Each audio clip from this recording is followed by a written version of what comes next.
Hi, I'm Feroz Khan, and welcome to Drag and Drop Low Code Unplugged, the podcast where we explore the game-changing impact of low code in software development. Join me in insightful conversations with IT leaders and passionate low code enthusiasts who are at the forefront of this digital evolution. Together, we'll explore how early adoption of low code is giving businesses a competitive edge on a global scale.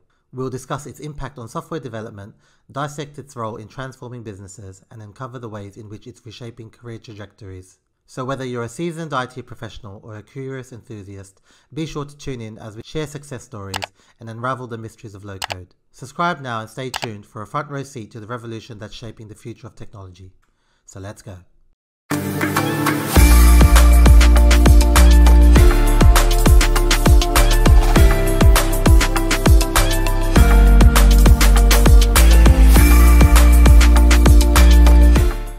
Hi, Mer, how are you? I'm good. Thanks. How are you, Feroz? I'm good, thank you. Thank you for being here, being a guest on the podcast. It's nice to have you. Thanks for the invitation. It's an honor. It's great. It's You great. had so many guests. You're like very, very special guests. It's a very nice podcast you're doing. I appreciate it. Well, I've kind of tracked your content on LinkedIn, so I thought, you'd be a good person to have because, you're fairly vocal in the low code space and they're the type of guests we like to have. So, we thought it'd be good to kind of have you on a more kind of longer format, interview rather than, a bit more, expand a bit more into your experience. Thanks. So it'd be good to start with, for those who may not know who you are, a little bit about who you are, where you're from. Yeah. So my name is Ömer. I'm from Germany, but actually with Turkish background. And I'm like what's important about this is I'm a Mendix expert and MVP. And I'm also founder of LowCodeX, where we do Mendix and low code services basically. And I'm a living Cologne. I don't know if that matters. Um, and that's pretty much in a nutshell. And that's me. Yeah. And, it'd be good to, kind of go back into kind of the beginning of your career. Can you tell us kind of, how you kind of, was IT something you always had an Mhm. interest in? Was it something that was pushing your direction? How did you kind of come in this direction? So yeah, when I grew up as a kid, right, we had a computer, the big ones, where you couldn't do really that much. Yeah. I started playing pinball. Do you know that game? Yeah. Uh, I played that the whole time, and then at some point the internet came, and then there was the CDs like AOL or so, where you could like access the internet for 100 hours or whatever. I don't know. There was something with the phone box, and I started getting interest already there in a young age. But really, I didn't have any clue about computers and so on. Later in school, I discovered more and more. Well, school was basically offering some laptop class, it was called, Sure. right? And I attended there. Then later on, I went to a school, Technisches Gymnasium, it's called, where I had IT as a specific subject. And then I studied actually business information systems Mm. in University of Heilbronn. And there I learned more like Python. I learned actually coding a lot with Python. And Mm. what I did during the studies is I did a lot of projects on my own on the side, because I was so curious about how the things work. Web application development, bots. I like to do bots, basically, these little workers Yeah. sending to the internet, and all kind of things. Where also, for example, Alexa was somehow very popular at some point, and Yeah. I wanted Yeah. to learn how that works and everything. And then I finished my studies started at SAP and a software company in Waldorf. I was in a business department actually, and had nothing really that much to do with IT, but nonetheless, I was the technical guy in the team. So I did kind of things with databases, dashboards, and so on. And at some point, I was feeling like, okay, I want more. I don't know if I'm an IT guy or a business guy. I don't Yeah. see myself like that traditional coder, but also I'm not like want to do PowerPoints and Excels all the time or Yeah. all the Yeah. time Yeah. meetings or all that kind of stuff. I want something in between. That was basically my like the time how I like got in touch with IT and where I Yeah. was Yeah. at SAP in the beginning. And how did kind of, obviously, what you've described is, Mm.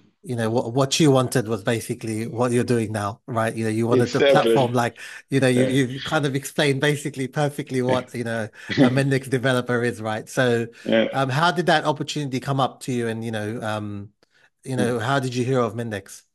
Yeah. So I was always open for something new, right? I was always like, at some point, I was before Mendix, it was also like chatbots or so, not Mm. AI like ChatGPT, but more Yeah. like very like kind of given answers and so on, like more simple things. My thesis actually was even about my bachelor thesis how like I built an application where there was a little chatbot on the site, and it was a blank app, and then you could create a table of students, and then it has names and all that kind of stuff. Very simple, and Mm. that was doing it. So I had already kind of this idea in a sense. But what happened really is, actually, before I finished my studies, it was just 2, 3 months before I started at SAP, and I was already like an intern for 1 year, and half a year ago, I was like for 1.5 years, I was already at SAP as an intern and working Yeah. student. And my manager was like, at some point, I received a mail from him. Hey, Ömer, do you know about Mendix? Did you hear about it? I was like, huh, okay, let me check. I didn't know, because all the technical questions he had then Yeah. towards me. Then I went to the website of Mendix, and I was like, wow, what the heck? What is this? Is this really working like that? I was Yeah. very curious. And then I downloaded it, and I tried it out and was very fascinated. And what I would say is, when I'm very curious and I'm excited and interested, then I can deep dive a lot. Yeah. So what happened is that I told my manager, yeah, it's that and that and that, I guess, but I'm not that sure. But why do you want to know? And he was like, yeah, we partnered up with SAP, and Mendix partnered up and so on, and we're basically reselling, and they're looking for internal use cases, and Mm. maybe it could be something for an app for us or so, and so on. I was like, okay, let me do this, right? And he wasn't that sure because he's not an IT manager. It was more like Mm. a compliance area, okay? Yeah. And then before I started full time at SAP, I spent like 3 months always after work, or after like work as a working student. Yeah. I spent my time learning Mendix. I just did more and more and more, like in my private time, because I was so excited about it, and I was almost about to start to have a full time job, and I didn't know what exactly I'm Yeah. gonna do. So when you started, did you then, how long was it till you kind of started working with Mendix in your role? Yeah, so to give a time frame, I started in October 2018, I guess, full time, and I had already like 3 months of Mendix, was in touch with it, but just in Yeah. my private space, right? Yeah. And I was in a portfolio team. So my manager was like, "Here, you're gonna start in this team, and what you're gonna do is there's business demand, there's IT demand, delivery, supply, and we're in the middle as a portfolio team. There's the management." And then the thing is like you're gonna with the team orchestrate what you're gonna deliver next year and so on, budgeting, allocation, prioritization, cross dependencies, and all that kind of stuff. I didn't know anything, to be honest. Mm. But then the thing is, it's also very perfectly fitting to what Mendix is solving Yeah. actually, Yeah. right? Yeah. Yeah. With low code. And then the thing was that we were doing it all manually. It was all Excels and PowerPoints, Oh, and wow. with all the disadvantages it brings with it, right? Duplicate data, no holistic view. Then you take a lot of time, present the PowerPoint to the management. It's already outdated, and all Yeah. that kind of Yeah. stuff. And what I did is I told my manager, hey, why don't we do a app with Mendix for this? He wasn't really like, I don't know what it is, and so on. He said, okay. And what I started with is immediately, like after 1 or 2 months, to be honest, because I didn't like it at all what I was doing, just Excel and Yeah. PowerPoint. I checked what am I doing on my own, what is the process, what I'm doing. So I decided to build the Mendix small app just for that simple use case and do it there. And then I showed it my manager, and then he was like, okay, all fine. Then I went to my colleagues, what are they doing? So I kind of brought their things also together. And then slowly I brought this more and more holistic view, and still in my kind of spare time, right? Like I'm Yeah. Yeah. trying to find the in between thing balance. Of course, also during working time, but when it Mm. makes sense. And then there were two times cases where they struggled, where they made some decisions, where they struggled with certain things, let's say use cases, which I then could solve. I took it as an opportunity, like, there's a problem. They have a challenge. I want to solve it now with Mendix. And then with that, basically, it appeared more and more until my manager was like, okay, you know what, that Mendix thing seems to be very exciting, interesting. Let me ask here the upper management. And then with that, I got a colleague, actually, who was then also my mentor, who I also introduced to Mendix. And then because he was also so a senior, it was easier for him to guide in a way of how do we tackle the whole things, because I was still beginning. And then with Mm. that, after 2, 3 months, I guess, after I started, we started to build a portfolio management app in Mendix. And I tell you, like, we were done in 2 months, right? And we Wow. just started, it Yeah, was yeah. very new. But the whole thing of alignment, talking with the stakeholders, aligning with them, those persons, and so on, that took the most time. And at the end, I was suddenly like in a meeting with a lot of managers, where we presented what we've done and so on. And the feedback from the IT teams, right, the IT delivery, who also had to use the app, then they were like, "Hey, where do you guys come from? Like, what did you do? Why did you do this? Like, it should be our thing, actually." But and even the most exciting part about that was is that the app was presented to the CEO, Christian Klein, where we presented the portfolio management app, IDT it was called. But I wasn't part of that presentation, unfortunately. But still, it was great to see. It's great that, if you think about it, like when you had that problem, and obviously you didn't want to keep working with Excel and PowerPoint. If you weren't stubborn enough to try it yourself, maybe Mhm. it never would have happened. You know what I mean? Like Yeah. you would have been stuck doing Excel, PowerPoint for a much longer time and may not be where you are Yeah. today. Yeah, that's true. I think that's always the case. When you just do that, what is asked from you, then it doesn't mean that you first you don't have growth, because I don't think that really like a manager would try to push you like do this and this and this and this. Mm. You have to find it your own way, and that's always how I'm doing it, right? I if someone tells me do this, then I'm checking like, okay, what is actually the purpose? What's the goal? Mm. And maybe there's another way of doing it, maybe a better way of doing it. And maybe if I don't know, maybe I will investigate and so on. That's the exciting part of it, right? Always doing things the same way is Yeah. boring, actually. Yeah, yeah. And like you said, that with the IT team kind of saying, hey, this is our job, what Yeah, was their kind of, because obviously they probably like may have not been aware of Mendix, what was yeah, their, and we know how traditional, majority of yeah, traditional developers feel about low yeah. code. What was their kind of reaction to a tool being built in low code?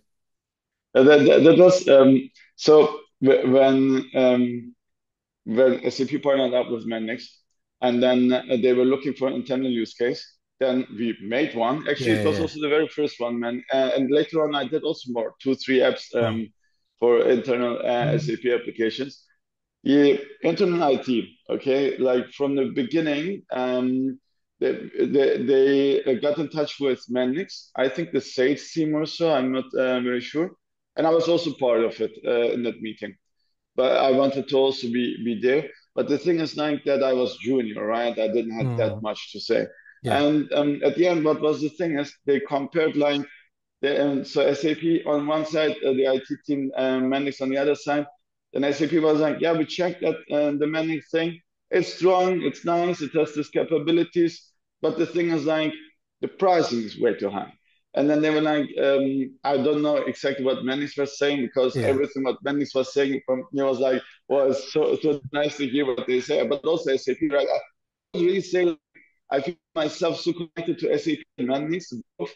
But still, I see that they couldn't really at that time kind of find a good path together. Okay, like kind Mm. of in a way of the internal IT to push it. So the Yeah. internal IT was saying, and it was just a mindset thing of traditional coding. When we build this app like this and this and this, it will cost us that much. It's not that much of a price difference. So we rather go and do traditional, right? but it's Mm. fine. Mendix is a good platform and all that kind of stuff.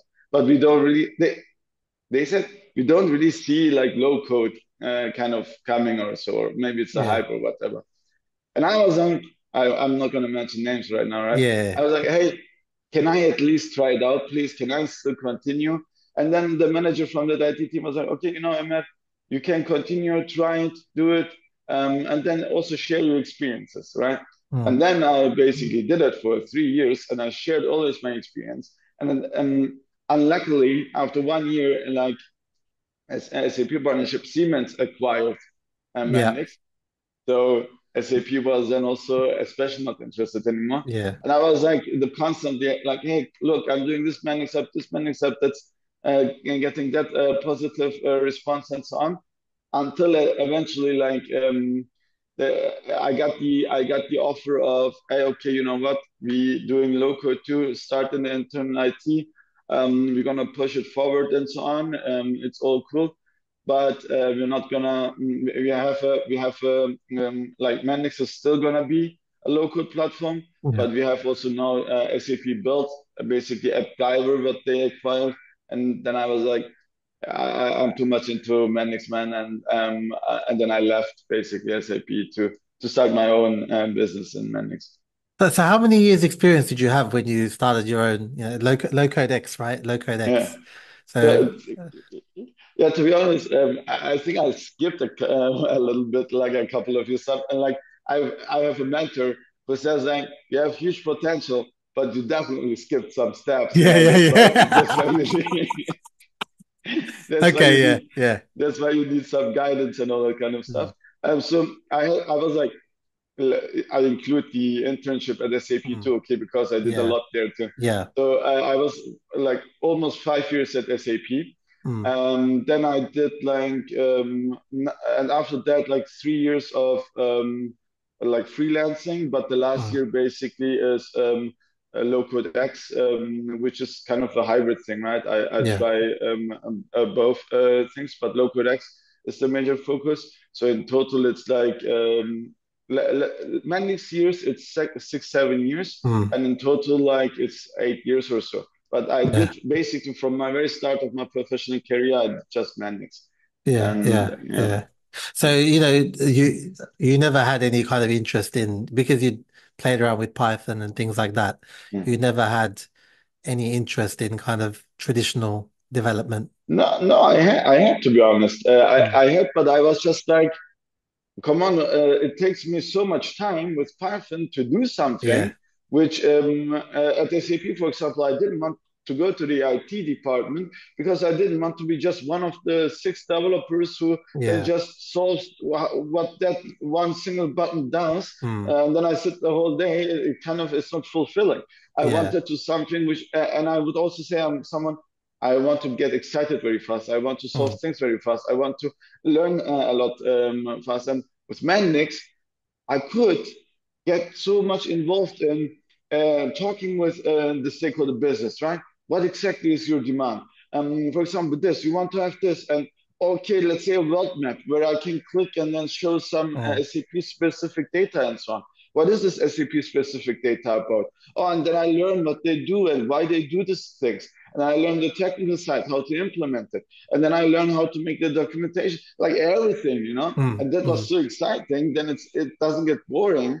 And the idea of traditional coding, it's not like I still like to do sometimes Python code and so on. Yeah. And I still think it's very important to still learn traditional coding because I had the experience when someone starts with Mendix, they can start without prior experience, but it's so much easier if you already had like programming knowledge Yeah. before because the tool set is the same, right? It's like Mm. the loops and all the kind of variables and all the kind of stuff, and you just have to learn how to use the platform and program. It's actually just learn programming, whatever it is, doesn't matter, and then decide which one. Like, do you go with coding? Do you go with low code? If you go with low code, which low code platform? And then, but stick to it and really go deep. Like it's practice, practice, practice, practice, practice.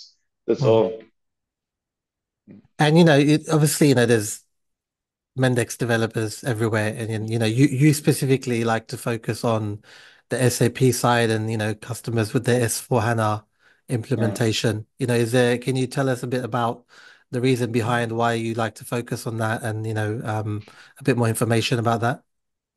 Yeah, for sure. So I think Mendix, because of the partnership, is so well integrated to the SAP system, starting from the SAP Business Technology Platform. You can deploy it there, the role and access management, all the services you can consume, the destinations, the events, and all that kind of stuff. Because I had my own experience, right, building Mendix apps at SAP, and even the security part, right, when you at SAP deploy a Mendix app, or any app, you have to go through a security concept, and it's a pain, to be honest. But with the Mendix app, it was always like, oh, okay, you just have to fill in the light version because the platform already brings all the other informations we need. So it was like, wow, that's nice. So it's a much faster process even there, and it shows me that SAP also says it's a secure platform. Mm. So and all the connections with OData and all that kind of stuff is amazing. But now what happens is that SAP customers, they have their ECC R3 system, right? And they're switching to S/4HANA because the support is ending. S/4HANA has also more benefits. It has the new best practices. Some things which you customly built here are now out of the box. Like when a Mendix version new comes, basically things suddenly go smoother Yeah. and out of the box and so on. So the thing is, all of those customers, and it's a lot, they have to when they switch migrate, they have so many custom apps they built in their previous system, and the ECC, right? It's the whole company is reflected on it. It's a big thing. So there's so many apps, and they have to rebuild it now. And of course, it's not nice to basically, I don't know, let's say you have 100 apps, custom process, and you have to rebuild it. Either you're gonna do it in ABAP if it's like in the core, or you're gonna do like with a CAP or so it's called from SAP, like normal application development, or you do basically low code. So, and what SAP now does is they say to their customers, hey, look, we have this thing low code, and SAP built, and all these apps, what you're going to build, most of them, you cannot actually do with low code with SAP built, and then you're going to be faster, and it's also like more like people can do it, not only your professional developers and so on and so on. But the thing is, from the strategic point, from what I experienced, they're a little bit too late. They're too late with SAP build. And SAP build is not from scratch an SAP product. It was a driver which has nothing related to SAP. And then they basically, yeah, okay, they're doing good work. They're changing the platform and they're doing the thing. But in my honest opinion, and I'm very honest here, okay, it's more marketing behind it than actually what Yeah. it right now can do. Okay. If they would have started 2017, 18, when I started with Mendix, immediately acquiring Mendix, immediately it would be so different. Yeah. I feel like it would like accelerate a lot. So what I'm trying to do is tell the SAP customers, okay, you know what? There's SAP built, and of course there are things which make sense to build it with it. But as soon as it gets more complex, and it gets complex by like with internal processes, okay, of companies, you want to have a platform, low-code platform, and we already know the benefits of low-code because SAP is also saying it, which can do so much more, which can run on multiple clouds, not only on the SAP BTP, which can connect to our Internet of Things and so on, which has so many things. I even did a webinar about it and so on. I actually have to also update a new one. So I just want to point them out. SAP is saying it, do low code. SAP is saying SAP built, but they also, Mendix is an endorsed partner. Mm. And I'm not trying to say like, no, don't do SAP build, but Mendix, but I'm saying I have personal experience. Mendix was very powerful at SAP. I did also SAP projects. SAP build makes also sense, but understand when the complexity goes beyond what SAP build right now can offer. And that Mm. is actually from the core not made.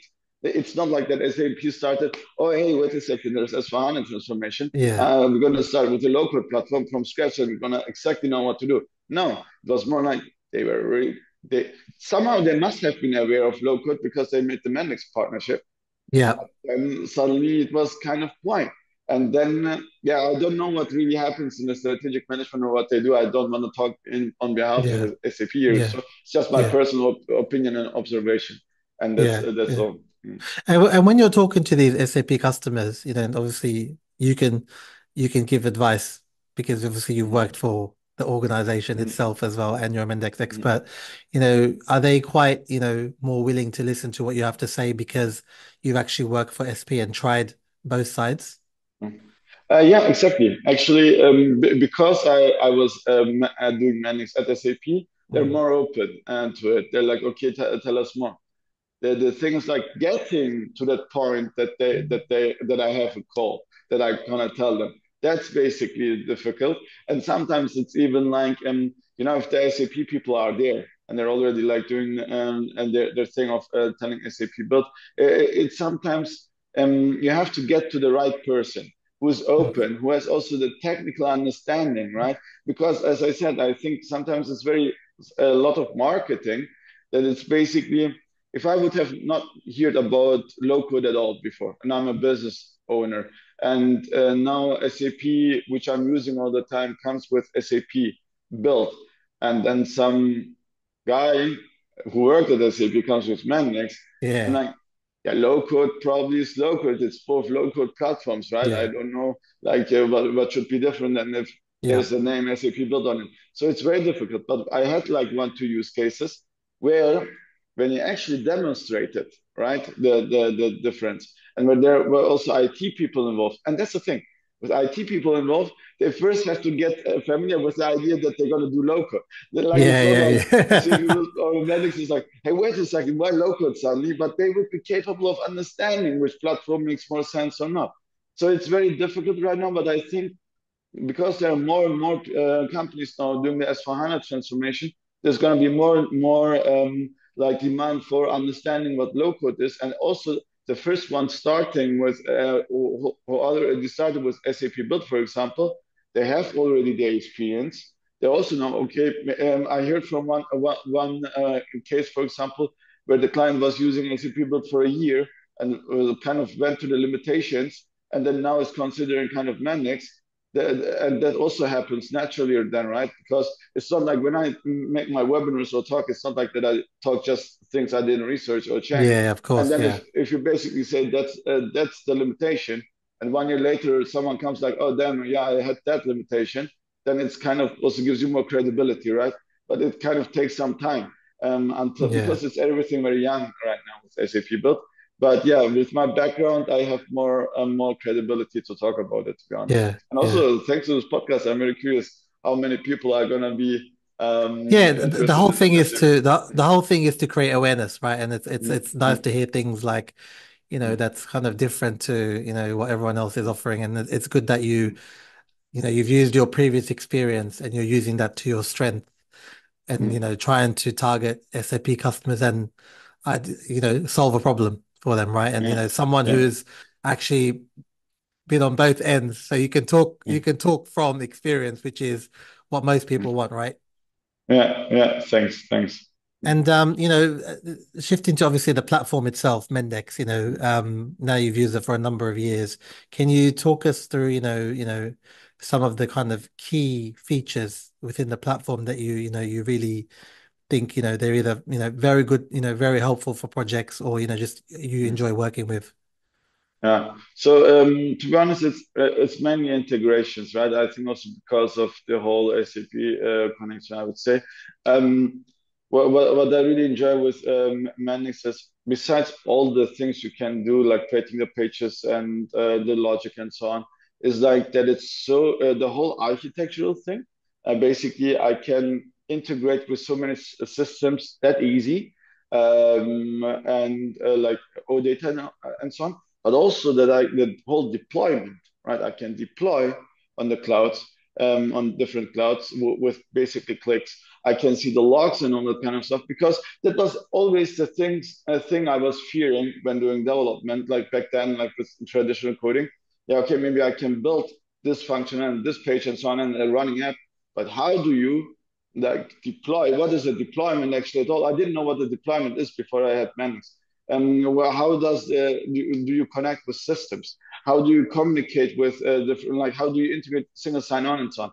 And that's what I like in Mendix the most. Is this modular approach where you really just dock in, dock the things, connect, and then take the package and deploy it on the cloud platform. Once this is configured, it's all runs, and that's the best part. I think that's the most time saving, and like from the security aspect, from the architecture aspect, and all that kind of stuff. But of course, what I enjoy in Mendix also is like the microflows, the logic, right? This kind of best practices, how to. It already feels like an art, because when I see a microflow, I want to do it like such a simple and nice way and reusable, and kind of like that. There's my signature on it, and like Yeah. best performance and so on. That's the most joy I get. If it's something like and the boring part, and that's the thing, the boring part gets more like out of the box from Mendix. For example, generating overview pages. It was already there the whole time. Like, okay, it generates overview pages, new edit, and all that kind of stuff. Boom, done. I just have to click it on it. And all the things which are just repetitive and always happen. It's just out of the box, and I don't have to for everything which is let's say there was one case I had where there was a table, and we have a table. There should be checkboxes to select, okay? And there was back then, I don't know which Manix version I used. There was nothing like a checkbox. It was not that easy to build the thing because we had like hundred thousands of data, and kind of we had to do it in a way that the checkboxes where you check the first page and then you go on the page number 10 and you check there. It should remember the checks and so on, and all the associations and memory and performance and so on. Was not that easy. Okay, it took me some time, and now it's out of the box there, and it's a Yeah. very simple thing, right? It's just a checkbox to select, and that's a nice thing because at least I learned during that process back then how to manage this kind of large, like this complexity it brought with it. Even it looks simple, it was a good experience, but it's also like I don't want to do it again. Yeah, Okay. yeah, yeah. Yeah, at least uh, there was an option uh, there now for you to not have to do it again. yeah, exactly. And that's a good thing about Mendix. It comes always the whole time they bring this out of the box functionalities with it, and they're listening to their developers, their community, Yeah, right? Their clients and all that kind of stuff, and that's what I really enjoy a lot. yeah. And in regards to kind of things that the platform doesn't offer, is there anything, that, a frustration or something you find that the platform isn't offering Mm. that you hope to see in the future? Um, as an MVP, it's difficult to criticize. No, joke. So what I think is the platform. Lately, maybe what's happening is, and maybe it's a strategy of Mendix. I'm not really sure.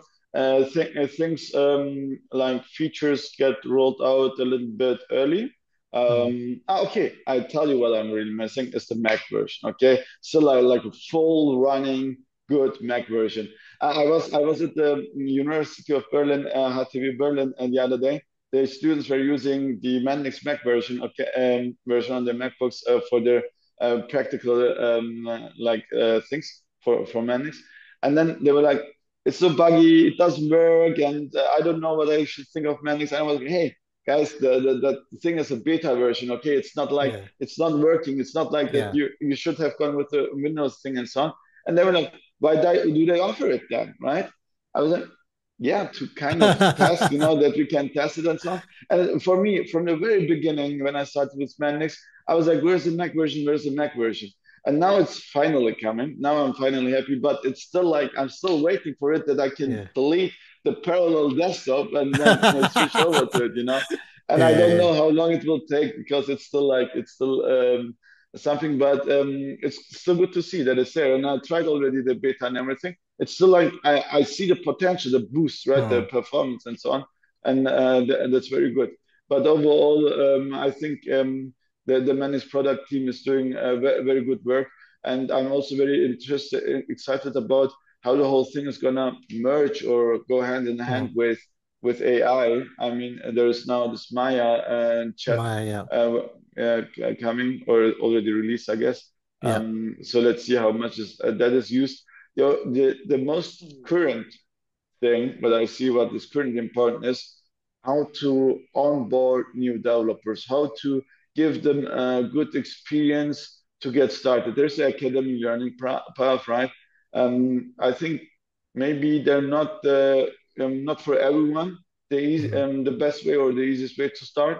The students, for example, from the Berlin University, there were many saying they were watching YouTube videos.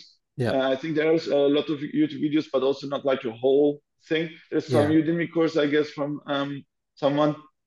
But and then there's this instructor-led training just recently Saw announced, that. right? Yeah. Exactly, but I think that's also targeting more companies. So definitely, this is some point where I also personally want to get involved into more, especially in the German area, right? In Mm. Germany, like there are not that many developers here because the awareness is not that much. So how to onboard them the best way, and starting from already which Studio Pro version to use, right? Yeah. Before they Yeah. start to get a bad experience about it. And then I was also like, I should have informed the professor earlier like which how like which Studio Pro they should use for their practical Yeah. assignment, you know. And I wasn't aware of that. And Yeah. those kind Yeah. of things. Yeah. Well, yeah, and it's good. Obviously, like you said, the next time you'll have all these things in your mind, right? So every Yeah. experience is a learning experience, right? Yeah. So the next Exactly. time you'll be even more prepared where you'll know. But it's good that, Yeah. that's like you said, at least it's frustration that is being worked on. So Yeah. it will be there soon, so Exactly. that's great. And you talked about obviously you're an MVP and there's certain things that you need to do to qualify as an MVP. What's your kind of involvement, that kind of Mhm. made you become an MVP? I think I spread the word a lot, right, about Mendix from the very beginning. Um, all my friends, my family, even my family, like from the very beginning, I was like, hey, my father, my mom was like, what are you doing at work? Yeah, Mendix. What is Mendix? Yeah, okay, I don't know. And then like now 6, 7 years later, hey, you're really doing a lot with this Mendix. You're talking the whole time about it. We still didn't get it, I was like, I was like, at least when someone says Mendix, you're gonna say like, oh, my son is Yeah, saying yeah, that. yeah, Yeah, exactly. Yeah, yeah, yeah, yeah. yeah, That will stick with them. Yeah, yeah, definitely. exactly. Sorry. Yeah, and like I spread it around. I tell it to everyone because I'm so excited. I'm so passionate about the technology, right? And I think Mendix is executing it so well and so nice. And the community, I love it. I was now also like for almost 3 years at the Netherlands, and I got in touch with the community there, with the people there, and it's a nice vibe. It's a very Mm. exciting vibe, and I think what made me become an MVP is that I just lived that passion by communicating it, by trying out everything around that, by trying to give my experience, right? I'm not someone who's like, oh, I know I will keep all the things, but I know about Yeah, Linux. yeah. Oh, no, I'm sharing. And I'm personally like if someone look, I have nephews and so on, or from cousins or sons who are like Yeah. studying like informatics or business information systems, who are coming and saying, hey, Omar, Omar, we want to do something later. What shall we Mm. do? And so on. And I'm already telling them, check out this Yeah. Mendix, check out low code, check what you think about it, go this way and so on. That's the thing where I can guide you or can give you an idea what it is. And I'm already like, even it's gonna take like 1, 2, 3 years until they finish, but I'm already Mm. like kind of Planting the priming seed, them. yeah. Yeah, yeah, yeah, of course. Exactly. Yeah, yeah, yeah, yeah. And and that's what I like. And I'm a very social person. So Yeah. and after becoming MVP, I had also the meetup here in Cologne. I'm gonna also like ideas to create a community around it. To really, I think the personal connection is very important. Yeah. I'm like present online, but I also want to be more offline and doing Mm. events and activities. And I think that Venice has such a huge potential, and I think that I can be a good voice to it's not like I'm not a sales guy. I won't say I'm a sales Yeah, guy, yeah, yeah. but I'm a storyteller, let's say, Yeah, okay, yeah, yeah. but not. I said it one time to a client. I said like I said, I'm technical. I can do a lot of complex things. I can communicate and so on. And I exactly know what you want and how you're gonna present because I'm a storyteller. And then they were at the end like, what do you mean with storyteller? You don't tell us. You're not right now telling us a story like kind of. Yeah, No, it's not like storyteller doesn't mean yeah, liar. Also, it's more like that I understand the whole story behind it. mm, What it is about, and it's always like you can like maybe it's kind of the same thing. You can talk about something and just see it like very boring way, mm, and yeah, this is this and this, or you can really give it an exciting touch, the details, like how you point out the details, in which angle you look on the things. Okay, the thing is still the yeah, same, but it's like how you present it, and that's the thing.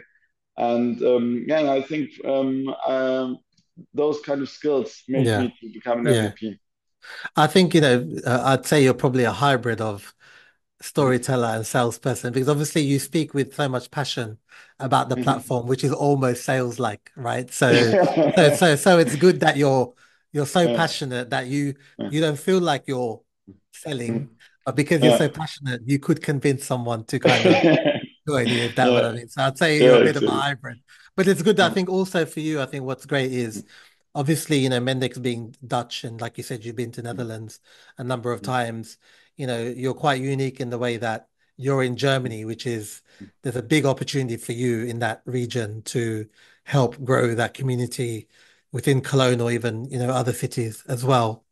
Because I think low code is growing slowly in Germany. Obviously, I don't think it's at the level of Netherlands and other, places in Europe, but I think you'll get there. There's more and more Yeah. companies looking into it, and it's good that you're there spreading the word and trying to, get the message across. Thanks a lot. And also, this podcast is helping, of course, a lot. And very nice that you're doing all of this.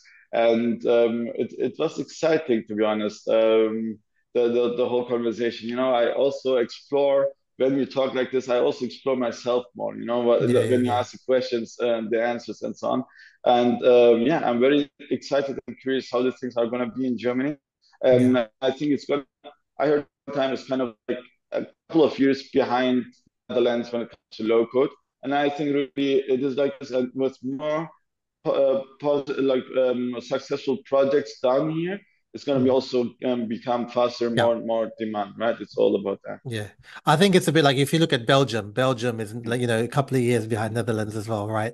So, Mm, these things kind of they wait for Netherlands to kind of try and test it and then slowly it moves around, So I think you're definitely in the right place and it's good mm. that you're spreading the word as much as you can. And you've worked on various projects, in your career. Is there one or two kind of noteworthy projects that you're quite proud of that you can talk about in a bit of detail? Okay. I'm not sure if that's the thing. I'm not sure if I can talk about the client name or the project Yeah, don't itself in don't detail. don't mention the But client name, more okay, just okay, kind of the okay, project and what was delivered and okay. enough information without getting in trouble. So let's say like this. Let me not select one or two, but let me give you a broader Yep, idea of what I've done so far and what was the sure. interesting things. So let's start from the recent.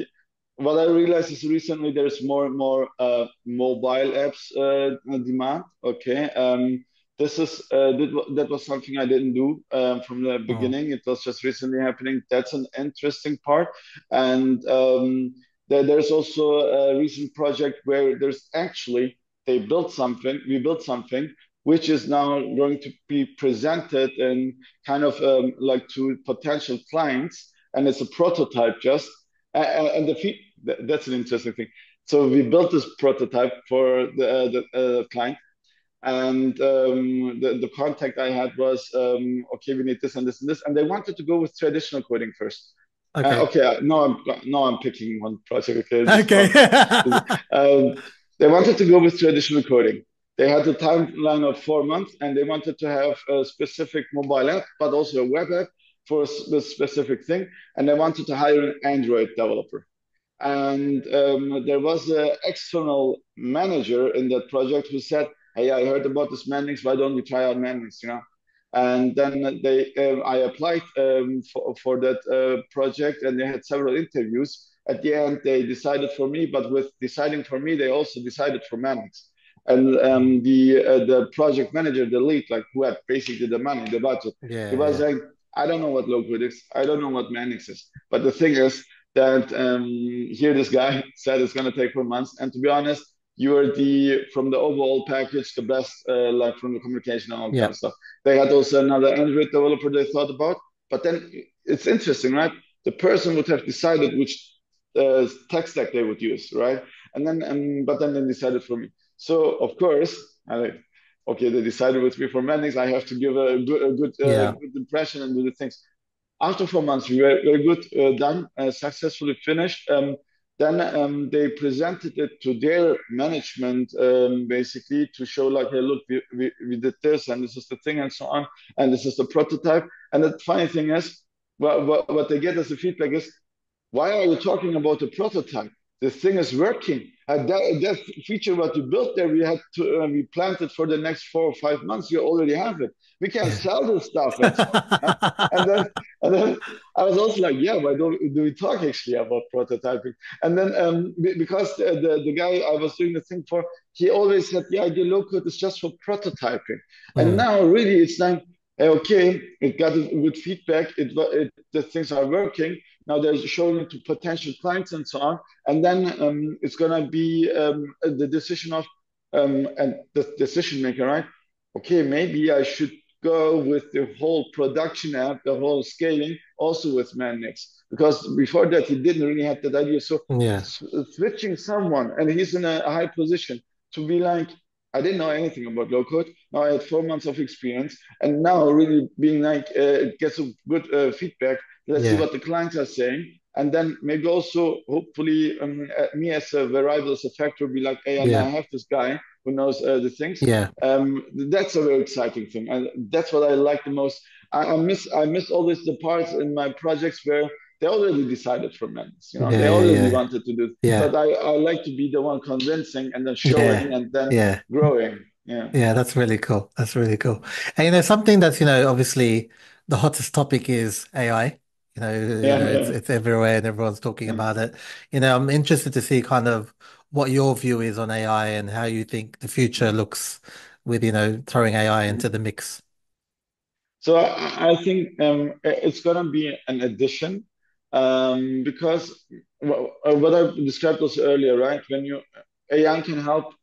Well, what would be nice, when I have my microflows, there's a chat, and then I tell, hey, Maya, let's say, Yeah. or let's say it's Maya, Yeah. um, how, what is described in my micro, like I took over a project. It's a very Yeah. complex microflow. I don't know what was done here. I can invest a lot of time, but if I could ask Maya, what does the microflow do? Tell me step by step, but in a way of human way, not Mm, like mm. create a variable or so. So like an assistant. Or when I say like simple things I could enter in the chat, and then it will just build it to me. Or let's say there's a page and I say like, I still want the visual, I still want the local. I see it as a hybrid thing, okay? Mm. And then there's a page and I will say like, hey, there's a button. The name of the button is this. Give it a color red or so. For example, if I just want to type. So I see it as a hybrid thing, and it also matches to my thesis what I did back then, right? I told you where I had the Yeah, yeah, thing. yeah. So it's very interesting to see that. I don't. I think what AI and why AI is not going to completely replace, let's say, low code.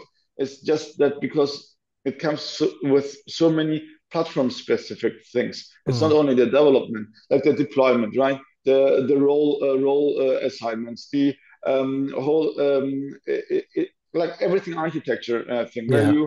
it's not about the development anymore, but it's about the whole environment thing, deployment, and all that kind of stuff.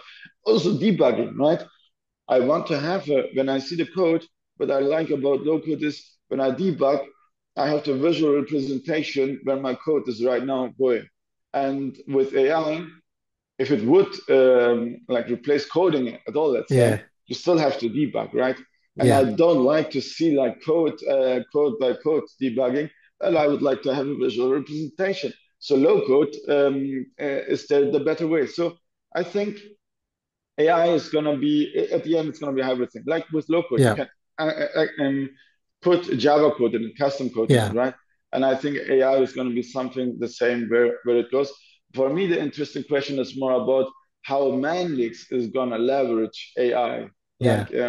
what kind of ideas they're gonna have and how they're gonna execute. It's not only about the idea, right? It's also about the execution. Yeah. It's about how well do you execute. And then I'm very curious about that. And I think the Mendix developers community has also a big potential of influencing Mendix Mm. in a positive way.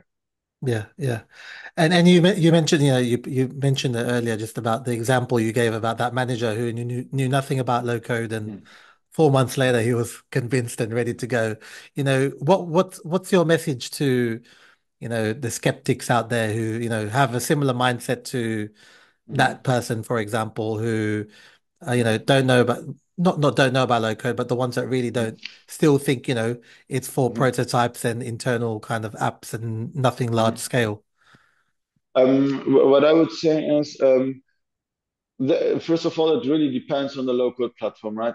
I'm talking from Mendix now, and there are like local platforms which have specific use cases for specific things, and which are not maybe for scaling or for different Mm, scenarios, right? But with Mendix and other similar enterprise grade local platforms, what I would say is take one use case, take that mm.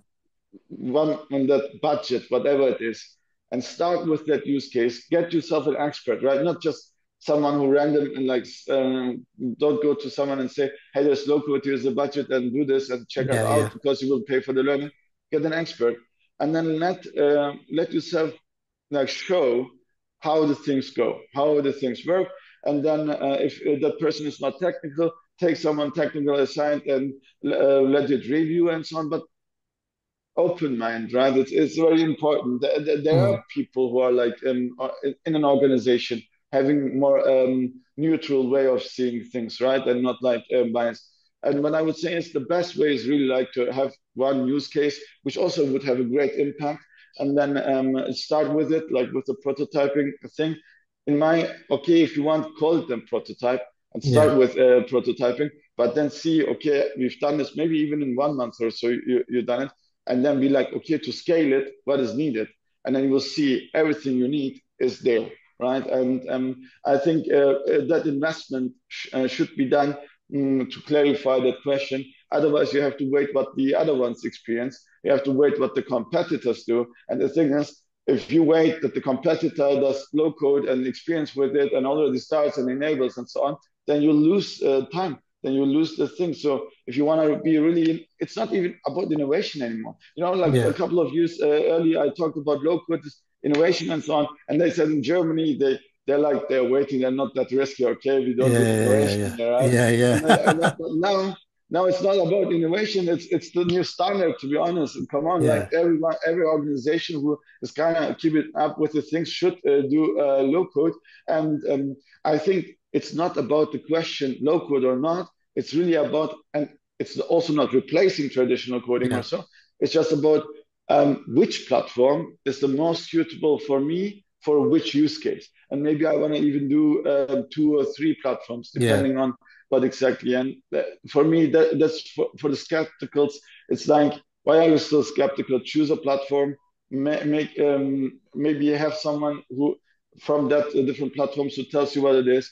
Take your first use case, and if you want, take for all the 3. Maybe you decide the use case and then test it out, and that's it. Testing. It's like with when like my manager back then at SAP, when I had to how do you say tell him I want to do Mendix, and it was also like I don't know Mendix, and I showed him one by one, little by Yeah. little, the things, and then you see like, oh, okay, he did it in that fast, and then oh, we solved that problem and so on, and those kind of things. And if you're in a department, you're not a decision maker, and I think those people have also a lot of potential. People who are not a decision maker, like me in a career somewhere, right? Yeah. And developers or business, or who don't know where they belong to, maybe a hybrid thing, or they're interested in low code. Then also that what I did at SAP is a good advice. Yeah.